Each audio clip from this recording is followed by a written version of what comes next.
Funny Nerdigans, this is the one and only Packer Girl 89, and today's book nerdigan discussion video is Descendant by Lesley Livingston, which is the second book in the Starling Trilogy. If you have not read the Wondrous Strange Trilogy, Starling, or Descendant by Lesley Livingston, what are you doing here? Go read the books. Go watch the book nerdigan discussion videos. And then come back here and we can talk about it, because none of my friends read these books. And I love them, and apparently booktubers don't really appreciate them, sadly, because I looked up Lesley Livingston in the YouTube search box, and there was no, last time I checked, there was no videos for Lesley Livingston books. Or there was like maybe one. So I'm totally honored that I get to do these book nerdigan discussion videos, because I love these books. This has to be one of my favorite mythology fiction series. And I know a lot of people say they like Percy Jackson, but sorry, I like this. This series is by far my favorite. And when we get to Transcendent, you will understand why this conclusion was fantastic when we get there. But right now, we're in Descendant. So Descendant basically continues off right where we left off, and I love when books do that. And so Mason is in hell, the Bifrost bridge exploded, Fenris got shot, the bullet is lodged in his shoulder, and according to an exhausted Anubis, looks like double-digit miles of bad road will be deader before dawn if said bullet is not removed. I love Anubis. I mean, I should say Rafi. I love Rafi. Rafi is one of my favorite side characters. And Cal is alive, even though he was freaking blown off he was like thrown off the freaking bridge. And alive and broken, and the Nereid's favorite plaything? Hashtag blood for blood. Yeah, Fenn had to kill Skylia, I hope I say their name right, who is a Nereid. So, yeah, you kind of got an idea as to where we're going with this. Cal is a demigod. Yeah, we'll get to it in a second. Mason's mom is Hel, and she wants her to leave because she's an anomaly. Well, yeah, she's an anomaly. She is a mortal in a live mortal. Well, technically dead, come back to life mortal in Hell. Yeah, it's complicated. And then Mason meets Loki, the god of lies, with his chains, the serpent, and charming demeanor, which is really crazy. I mean, I like Loki in this series, and you'll understand why in a minute, but let's get to the next part of this, which I have in my notes. I think it's really cool how we see how Heather, because we get to see a little time skip, we see how Heather, or flashback I should say, we see how Heather got kidnapped and how Gwen, the Oracle, was involved in trying to warn her, and we see what happened in the aftermath of the bridge from Heather's point of view. And as I mentioned, a theme in this book is Rory is an asshole. And whoa, destroy the golden acorn, or ruin gold, destroys the life that it's connected to. So basically, the ruin gold that Rory gave his football player friend, it was destroyed by Gunnar, because Gunnar's an asshole, and basically it killed him. It was insane. I love what Loki said, and then we get back to Loki and Mason and Hel. I love what Loki says. Loki says, my eyes grow back, you bastard. You hear that? I love it. And I kind of feel bad for Loki. And if he's telling the truth, where is Lucas when you need him? Seriously, where is Lucas? We need a false finder now. About his wives leaving him because they would put the snake venom in a bowl instead of dripping it on his face. And I love it when he says, "LOL, Heimdall, the self-righteous." I was laughing when this happened, when Loki said, "Heimdall, the self-righteous prick." And I kind of feel like Loki is like Hades from, Star-Crossed meets Heroes of Olympus. Hades meets Set in a way, because you kind of feel bad for Loki, because if you watch the Marvel movies, Loki is an asshole and he's the villain in the Avengers, and I believe in Thor as well. And it's like you kind of feel in this book, you feel bad for him because Loki doesn't know. He doesn't know what myths are written about him and stuff like that. And I like and kind of sticks to the theme of how, you know, Lesley and Livingston did in Wonder Strange did with Mab, because usually Mab's a complete bitch, and you kind of felt bad for Mab in that series, which I like. Let's see. Oh, Loki actually transformed Yelena, granting her the powers of hell after she came to the underworld. So yeah, Loki is not Mason's grandfather. You know, and it kind of reminds me of in Kane Chronicles when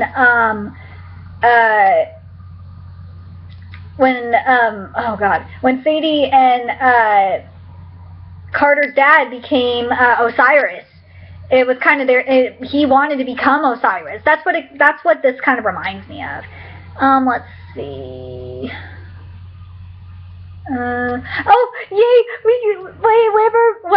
Maddux, and Chloe are back. So again, this is why you need to read Wonder Strange, because Weber, Maddux, and Chloe are back, and we get an update on everyone, which I love what books do, especially sequels to series. And back in Otherworld strengthening defenses. Fairy is shutting itself from the mortal realm in case the mortal realm ends. So basically, everyone from the previous series, including most of the Janus guards, are in Fairy shutting the realm to protect the realm from just in case the mortal realm ends. Let's see, what else do I have here? And then we have Hell is taking Mason to Valhalla. Okay, something was fishy about that, and Loki was quiet about this, and I was thinking Mason. I was kind of getting mad because I was like, Mason, you have the god of deception, the so-called god of deception and lies, not saying anything. So why aren't you thinking about this? Because you are not supposed to be going to Valhalla. You know this. Or I think you're supposed to know this. But whatever. Let's see. Okay. How in Commune... Oh yeah, the football player's name is Tag. Okay, how in the Commune Arceus did Tag become one of Odin's warriors in Valhalla and then didn't? And this is shenanigans. Even though it was room magic, it's still shenanigans. Oh, and okay, and now we get to the next scene, which I thought was really, really weird. But it makes sense when you read Transcendent, and because we'll be coming back to this scene in Transcendent. Heather Valen in the crossbow, was he Cupid/Eros? So Heather was feeling like absolute crap, because, by the way, Toby helps her escape. Yes, Toby works for Mason's dad. But you'll see, Toby is really cool. Toby's a cool guy. Because, yeah, Toby's just awesome. I think it's in this book. But yeah, Toby is awesome. But yeah, Toby helps Heather escape, and yeah. Let's see. And Heather runs into Valen in the subway, which was a really interesting scene. But let's see. So Fenn was able to escape through hell, through Hades, and out through the River Lee, for those who don't remember. And, okay, I have a bone to pick with Rorden here. And you could still use this in the Kane Chronicles Percy Jackson crossover, so please use it. So, the graveyard for unmarked soldiers is underneath the Croton Distributing Reservoir, which is buried underneath the New York Public Library, which apparently is the ideal place to have an Egyptian temple to the underworld. Okay, makes sense. And please, Rick, if you're going to do another Percy Jackson Kane Chronicles crossover, which you need to do because how you wrote the last one basically calls for it, please include this so you can use it as another pathway to the underworld, please. And yay, I have to say it, Maddux and Chloe are still a couple. I love Maddux and Chloe are awesome. And enter Sobek, who watchdog of the underworld. And I told you in Starling that what I was saying about poor Anubis, because we're going to Anubis' temple. Yeah, if you watch Tommy Sotomayor, you know what I'm talking about with Anubis's relatives. You and your relatives take over your temple and just destroy it. Yeah, that's what happens here. So, Sobek, Watchdog of the Underworld, is not doing a good job. It doesn't have pride. And wait. I don't remember the Lake of Fire baboons in the Underworld. I remember them elsewhere, Rorden, but, I don't remember them here. Oh, if you guys follow me on Twitter, you guys know that I have this posted on my profile on Twitter. And this is where it's from. And I love this line from Fenris. It is amazing. Fenris,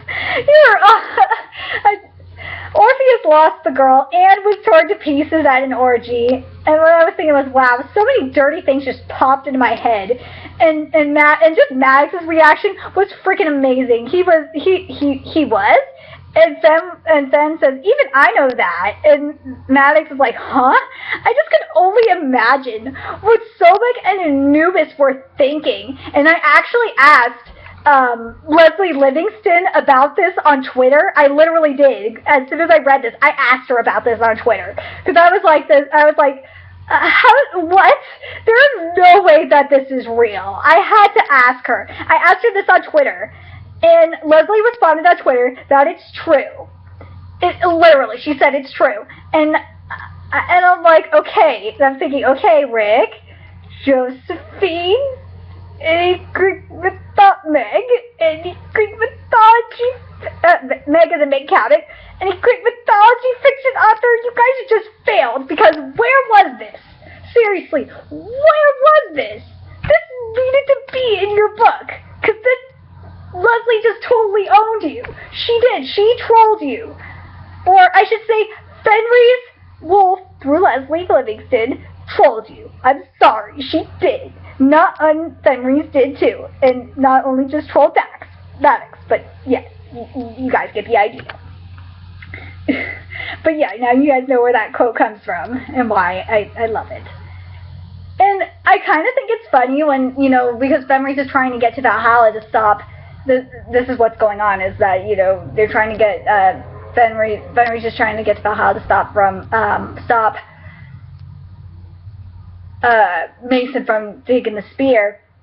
And I kind of think it's funny that during part of the trial, because they're going through Anubis' temple, that he has to piggyback right on Anubis.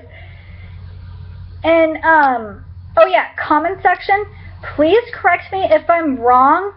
In the Kane Chronicles, did we see Amit the Soul Eater? So if you read Kane Chronicles by Rick Riordan, we see Amit the Soul Eater in this book, in Descendant, but I just don't remember if we see Amit in Kane Chronicles. It's been a long time since I read Kane Chronicles, so please remind me. Please correct me if I'm wrong. Let's see. Oh, sweet Iris and okay. This was weird when I read it. I was like, Iris and Isis are the same goddess. What the communist Arceus is going on? Why is Iris and Isis the same goddess? Like, what? Okay, I'll take it. And oh my god, this scene was so sweet when Fen and Mason reunited in Valhalla. It was really, really sweet. But I liked what Valhalla did. Before I forget, I liked what Mason did. How Mason got tagged to rally the troops, to fix the morale in Valhalla. That was so awesome because all the warriors were like meh, and Valhalla was kind of like meh as well because they haven't been able to go in and drink the beer and eat meat and shit like they're supposed to. But I liked how how Mason raised morale with tag. I thought that was awesome. But I loved how now Ben and Mason reunited in Valhalla was sweet, and Heimdall disguised himself as Hal. It was a trap. Fucking Heimdall, you stupid bastard. Oh man. Tag, Tag the hero rallied the troops against Hydale. That was awesome. Oh yes, I love Tag. Tag is what became awesome in that scene. Seriously, Tag is awesome. So don't hate on Tag. Oh man, when Roth was giving Rory hell because Rory is getting a new arm basically, and Roth knows that Rory lied. And Roth is very protective of Mason, and Roth was like torturing Rory with the pain meds, like denying him pain meds. I was like, yes, you do that shit, Roth, torture his ass. I was so happy. So basically, how it works is there's witch mechs or half dwarves, half dark sorcerer mechanics. How to fix Roy's arm, which turns out to be the silver hammer in the prophecy. And yeah, you gotta love how prophecies turn out, basically. Okay, and I have to say this, if Mason can do magic, why can't I? This is bullshit. Like, I'm getting so annoyed with my magical powers. Like, seriously. If thinking is supposed to help with the magical powers, Lesley Livingston's logic, why? Where's my magic? I want my magic, damn it. This isn't fair. Oh my god, I loved when Fen says the L word. When Fen says he loves Mason, I was like, oh my god, Fen! Oh my god. He's not like a certain character in the next series I'm going to be doing Book Nerdigan discussions on, which I have ready to go. Oh god. I'm not going to get into it. Not now. You will see what I'm talking about when I get into the next series that I'm going to do discussions on. Oh god. And he said, I just thought it was funny that he says that he loves Mason after calling her a weirdo. I was like, yeah, that's how I can imagine Fen saying that he loves me, is after he calls me a weirdo. I don't mind that. I just want a hot Fenris Waltz. He is hot. And he's awesome and he's funny. That's what I want. So we find out that Hel was the one that brought Mason back to life, which makes sense. And Gwen predicts that Cal's mom is going to kill Roth. And what's crazy is like in the Heroes of Olympus series, we had one of their oracles, or their augurs in Camp Jupiter, had to use stuffed animals, and Gwen can only predict with fresh meat sacrifices on marble altars to Demeter, which I think is weird. And after they get back from Valhalla, poor Ken. Ken is the one that got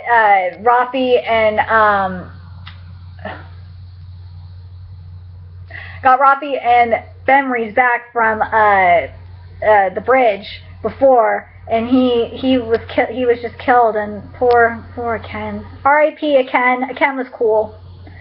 And Toby saves the day, and this is how we find out that Toby is awesome. And oh, poor Toby. So we find out that Toby was in love with a goddess, and she loved him back. And we do find out about it in the next book, and oh my god, oh man, it's such a good story, and I can't wait to get to that in the next Book Nerdigan video.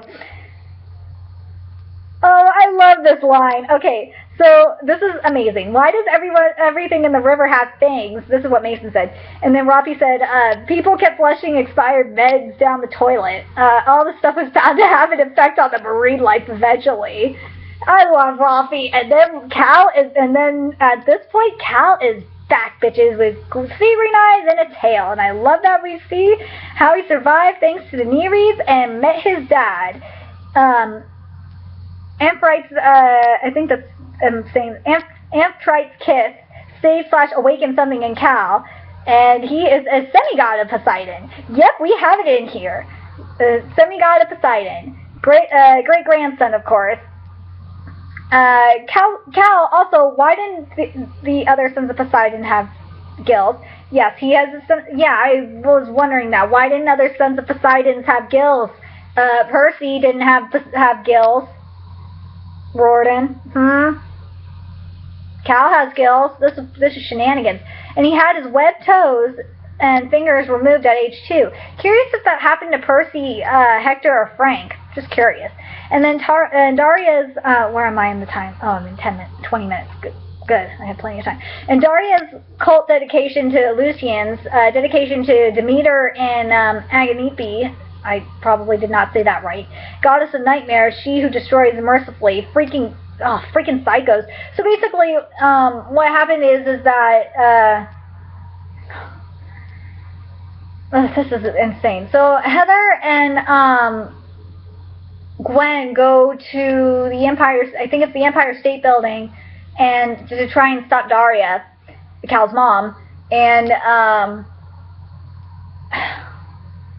to stop her from killing what's his name, Kill Roth. Just insane. Freaking psychos want to use Gwen as a conduit to call miasma blood magics to put New York to sleep. And way to introduce Maddux to Mason as an idiot, Ben. I love Matt's entrance with Matt's entrance was amazing. So Matt comes in with the baboons throwing fire. I mean, that was epic. I mean, like, that is the best entrance for Maddux. Is Maddux coming in with the baboons throwing fire. I mean, thank you, Lesley. That was the best entrance for Maddux. It totally was, because Maddux is awesome. Maddux is like the best friend that you could ever want. I swear to Kami and Arceus he is. So we find out, okay, let's see. So we find out, so Roth murdered Mason, controlled by Daria, and it wasn't Rory. Holy Kami and Arceus. And I totally forgot about that until I saw that in my notes. So basically, we initially thought, going into this book, that it was Rory that killed Mason in the hide-and-seek game. No, it was Roth. Oh my god, it was Roth. And poor Roth feels like shit. And Mason is in shock about this. And when this happens, the Odin Sphere appears. I think I have this right. Oh my god, poor Fen. Fen is stabbed by Cal with the trident. And it's like, fucking Cal! Oh, you bastard! And then the Spear of Odin appears. And then Mason clutched the spear within the rage, and the Valkyrie appears, and then Ragnarok begins, and that's how Descendant ends. And, oh my god, I loved this book, too. I love every book in this trilogy. That is going to be a common thing, because this book, like, this series in general is just non-stop for me. Like, there's no part of this series that I really hate, like, because this is, like, the first really true Norse mythology that I've read this year anyway. But, oh my god, like, it was insane. I would have to say, I know I probably didn't cover as much as I should have in this series. I can't believe I still have to, I'm only hit the 23-minute mark, damn. But, I will say that, overall, this was another fantastic book by Lesley Livingston, and, I really loved Fenrir's development. I loved going into Hell. Hell was pretty cool. I loved seeing the Heimdall, and I liked finding out more about. I thought it was crazy that Cal was a demigod, and we find out that he's actually he's a semi-god. So, and that's what, in a way, that's what Frank is. Well, Frank is technically a demigod, but if Frank wasn't the son of Mars already, he'd be a semi-god in a sense. So I think that's pretty cool, too, that we found that out as well. And we got to see what Cal can do with his powers. And now we go into Transcendent, and it's going to be, Transcendent is going to be amazing. I am so excited to do Transcendent. If Transcendent is really long, the Book Nerdigan video, I'm sorry, but damn, that book is so goddamn good. Oh, But anyway, I want to know what your guys' favorite parts of Descendant was. What part shocked the hell out of you? I really want to know what parts that you enjoyed. Like, did you guys like Maddux? Do you guys like the tie? I like the tie-ins to how Wonder Strange fit in here, especially with the events of Wonder Strange with the Fairy Gate.